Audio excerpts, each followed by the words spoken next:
My leg! Smoke and fire surrounded me. The entire street blown apart by the bomb. My body was sore, and I was unable to do anything but groan and slowly try to get back up. I felt sore, my eyes blurred and my ears ringing. I covered my ears, pulling my hands away after a few seconds to feel blood. But the alarming part was that it was coming from a big cut on my pinky, not my ears. The ringing eventually faded, but my lack of sight didn't. I could hear not one explosion, but 2, 3, 4, 5. One by one, explosions in every street corner in the distance. I could hear the car alarms, hear the screams and the sirens. My leg! The restaurant's windows shattered, glass shards coating the concrete. There were 2 women to my left, their bodies sprawled out in the street. One was certainly dead. The other one was still crawling away. Despite being shaken by the explosion, I was able to begin crawling away from the blast. I moved my knees across the concrete, scraping them as I tried to make my way towards the restaurant. It was only after I began to pull myself up the wall that I remembered I was not alone. I turned my head to see Hunter helping up space, Quinn beside them. The boy was clutching at his arm, staring out at the explosion. Anakin? Hunter shouted, spotting the 2 of us moving through the smoke. We need to get out of here, I told him. No shit! Come on, get to the RV! He shouted back. 4 of us took off towards the RV, circling around the restaurant as we heard gunfire in the distance. We ran up to the RV, jumping in and swinging the door shut. The others were all watching out the window, except for Maddie, who was holding Julia tightly and covering her ears. What the hell's going on? Andrew shouted at us. I don't know, a terrorist attack? I exclaimed, unsure of the situation. Hunter pointed to Spencer. Dipshit, turn on the news! Forget the news! Get us out of here! Andrew shouted to Luis. He immediately slammed on the gas pedal, speeding us out of the parking lot. The scrawny boy scrambled for the TV remote, picking it up off the floor and turning on the TV. The news channel appeared, a flashing red breaking news symbol already on the TV.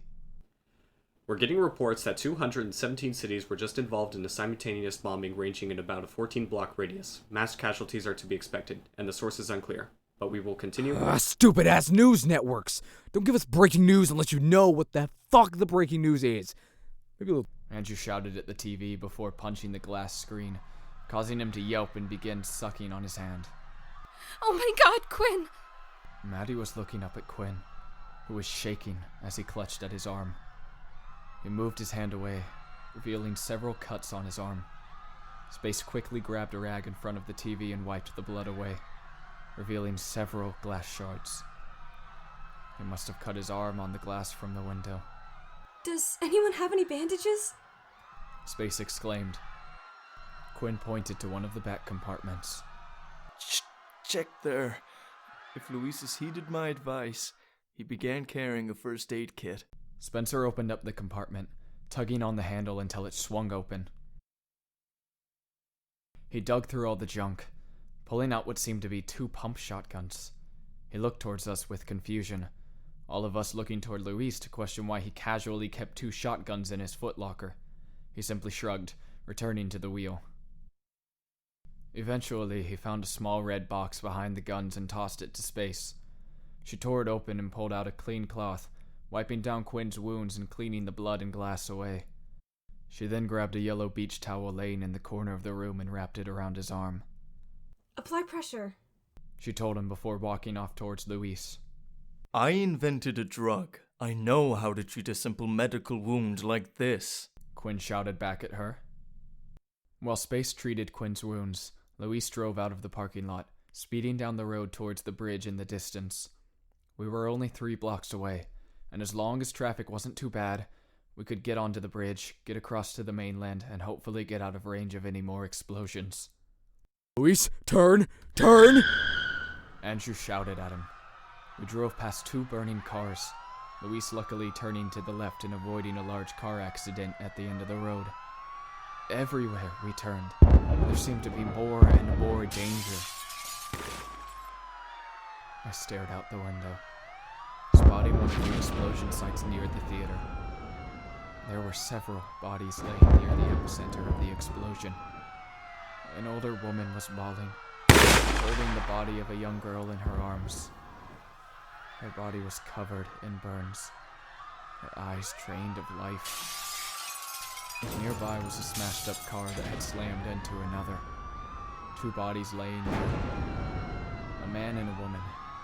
The man dead from the crash. The woman was slowly getting up from the ground, or at least trying to. Her left leg wouldn't respond. She could do nothing but grovel and scream, the pain overwhelming her body. I stepped back, falling onto the floor of the RV. I just felt numb. It was something out of a dream. All of this death and destruction. This is what you saw in the foreign countries, suicide bombings in civilian areas that left hundreds dead. This was in the middle of a modern-day city, on the edge of one of the biggest states in the entire country. Anakin? Anakin! Space shouted, grabbing my shoulders and shaking my body. I shook my head, the pain in my ears slowly fading away. I hadn't even noticed it was still there. But until now, everything was quiet. I ran my fingers through my hair, brushing out several shards of glass. Luckily, I couldn't find any wounds on my body other than a few cuts on my fingers. Are you okay? I asked her as I heard another scream from outside. Me? I'm fine. Are you? She asked. I nodded at her, and she helped me up, sitting me down on one of the seats. Her presence was a bit calming, especially in this situation. We're all gonna die! We're all gonna die! Spencer screamed. Andrew growled and threw the TV remote at him. Shut the hell up! Maddie was just sitting on the floor, hugging Julia, who was crying into her shirt. She was scared by the explosions, and so was Maddie, judging by the tears in her eyes. I looked at them before walking back up to the front, watching as Luis neared the bridge. We were approaching the East Bridge, one of the 2 ways off of this island. It was long but stable, large red beams connected by struts on each side. I remembered the bridge as a peaceful place where I could admire the ocean, despite my fear of heights. But those memories were being replaced by the sight of burning bodies and car collisions. Mom, what about Mom? Julia asked Maddie.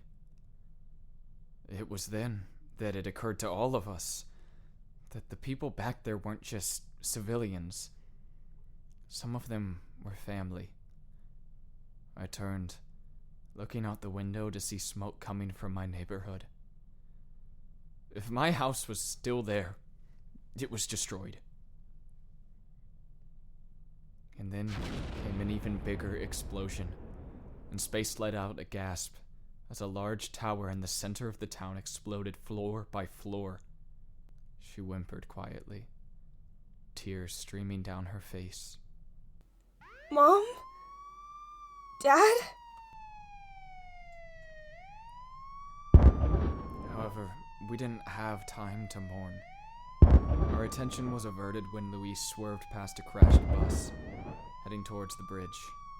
There are police evacuating people from their cars on the other side, but there's some cars blocking the road. I don't know if I'll be able to make it. Luis shouted to us. There was a large explosion near the bridge. One of the major support beams on the side was damaged. It wouldn't hurt the structure of the bridge, but judging by the burning cars and bodies around them, it did hurt a considerable amount of people. Police were trying to help, but many of them were killed in the blast. Ram it! Hunter was glaring at the crash, balling his fist. He looked back to Maddie and her sister before looking back at Luis and giving him the most serious look I had ever seen him give. Ram it. He repeated. We're not gonna die, and we're certainly not gonna die this way. Louis sighed before tightening his grip on the wheel. If we die, you owe me $10. Slamming his foot down on the gas pedal, he drove the RV forward, speeding through the open road towards the blocking cars. He swerved to the side at the last minute, driving through a small opening between two cars. He smashed right past them, pushing the vehicles out of the way as he sped onto the bridge. Keep going! Keep going! I urged him. Just gotta get to the other side before... And there it was. A large explosion in one of the 4 main support beams. The explosion took down most of the beam, causing the bridge to crumble. The concrete around it began to crack and break, cars falling one by one into the water. Louis sped up even more, and we passed by the explosion. Before a second hit the beam on our side of the bridge, the rest of the lane behind us exploding. Another explosion in front of us, and Louis swerved out of the way to avoid a large part of the beam above us crashing down. It smashed into the bridge, breaking through right into the water. The entire bridge was falling apart piece by piece, and if we didn't get off it soon, we'd join the other cars down in the water below. Suddenly, the road in front of us exploded. It was far enough we could avoid the blast hitting us, but it left a chunk of the road broken apart. Luis quickly swerved to the side, driving into the other lane and scraping the front of the corner of the RV against a blue pickup truck.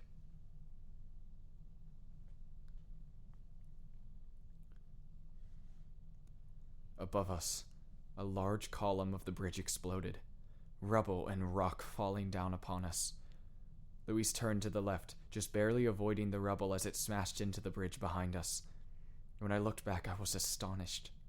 A major part of the bridge connecting Greenbrook City and the mainland was destroyed, and slowly the rest was crumbling into pieces.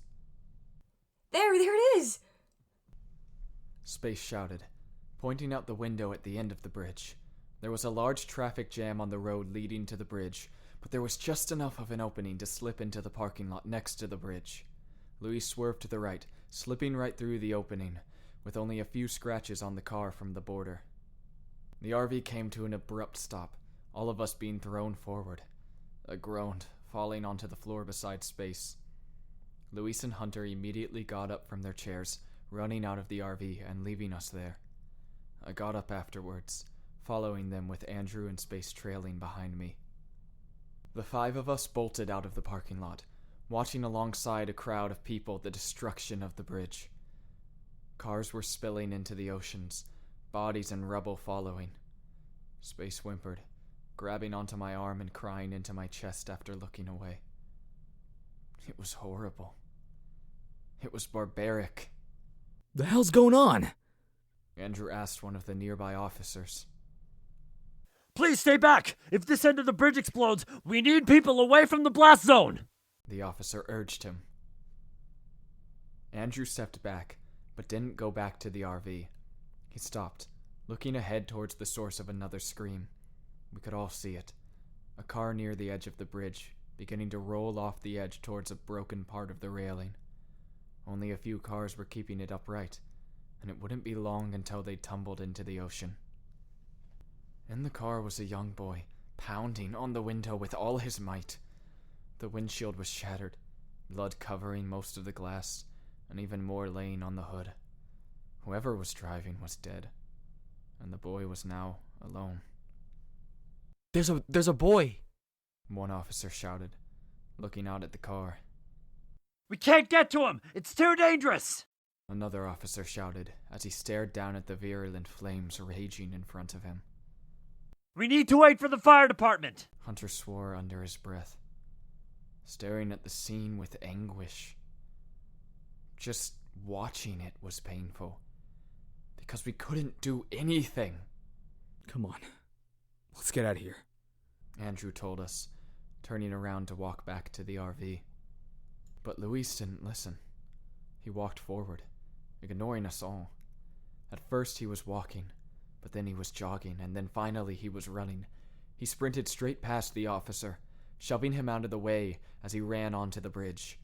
He hopped over one of the stone barricades, bolting onto the bridge and over to the cars. Luis! Maddie shouted, running towards him. Spencer and I both grabbed her, holding her back from running ahead. We watched as the bridge began to fall apart, breaking off from the mainland as more and more pieces spiraled down into the waters below. Luis bolted up to the car, pulling on the door handle to no avail. When it wouldn't open, he stepped back, grabbing a large piece of concrete lying on the ground. Step back, kid! He screamed. The kid looked away as Luis slammed the concrete brick into the window, shattering the glass with a single hit. He reached through and pulled the kid out, slicing his muscled arms on the glass as he did so. He picked up the kid and ran, bolting towards the edge of the bridge. Things weren't looking up for him, though. The bridge was coming back too fast. And just as he ran away, the car he was inside tumbled off the edge of the bridge, large cracks growing alongside the road in front of him. But still, he pushed his body to the full limit, trying to make it back to the edge, trying to save the kid. And then, a crack appeared in front of him. He fell, tripping on the crack and dropping the boy. The young boy fell out of his arms, rushing to his feet and looking back at him. Run, kid! Luis screamed, struggling to find the strength to get back up. The kid ran, bolting back towards the edge of the bridge as fast as his little legs could carry him. Luis got back up and ran, too far behind the kid to catch him. He was strong, but not enough to outrun the destruction. Luis! Maddie shouted again, shoving Spencer and I aside. She tried to run onto the bridge to help him, but she was shoved to the ground by Hunter. He held her back, using all of his strength to keep her from running out onto the bridge. The kid ran as fast as he could, tears streaming down his face as he raced across the bridge. Behind him, Luis managed to stand up, taking off right behind the kid. He looked at all of us, a determined look on his face as he clenched his teeth. We all knew him as someone who would never give up. And he didn't. He kept running and running, just as the support beams holding up the bridge gave out. Slowly the concrete began to fall apart, breaking down into the ocean below. Luis looked back to see the cracks catching up with him, but he refused to accept the realization. Luis! Maddie screamed, shoving Hunter aside. Even I ran forward, hoping to help, but was stopped by Andrew. He grabbed my wrist, yanking me back. Maddie reached out, holding her hand out as Luis raced towards us. The kid raced off the bridge, Luis only a few feet behind him. And then suddenly, it gave away. Hunter grabbed Maddie's wrist, yanking her back before she could grab his hand. We all watched as he lost his footing, the ground beneath him breaking apart. His hand reached out to hers, but they never touched. Maddie let out a final cry as Luis Luis! fell to his death No! among hundreds No! of others into the ocean below. I broke out of Andrew's grasp, staring forward, hoping that Luis would climb up the edge and back towards us. But alas, he didn't. He was gone, and no amount of hoping would bring him back. Hunter stepped forward, marching towards the cops guarding the edge of the bridge. Maddie rushed to him, grabbing his arm and yanking him back. Hunter, come on. We gotta... No! I'm going down there, and I'm dragging his ass back up here! He screamed at her. Calm down! Andrew shouted as he stepped out of the RV. He approached the two, staring down Hunter with a look of anger. What is wrong with you people? You're just gonna leave him behind? I thought you were his friends. We are his friends, Hunter. But he's gone. What the hell are we supposed to do about it? Andrew grabbed Hunter's hand, dragging him into the RV with Maddie behind him. Let's just get out of here before you get blown to pieces by another one of those bombs. The two marched into the RV, Maddie following behind. Space walked behind the two, and I looked to the boy, who was sitting on the ground staring at the explosion. What's your name? I asked the kid, still shaken by the explosion. Axel, sir. He said, looking at me with fear. Come on. We need to leave now. Is your family on this side of the bridge? I asked him. He shook his head. No, they're... Axel looked back over the bridge, eyeing the burnt city behind us. I cursed under my breath, kneeling down and helping him off the ground. The two of us rushed into the RV, watching as more and more police cars came speeding around the corner. I stood in the doorway, staring out through the smoke as the sun slowly began to set.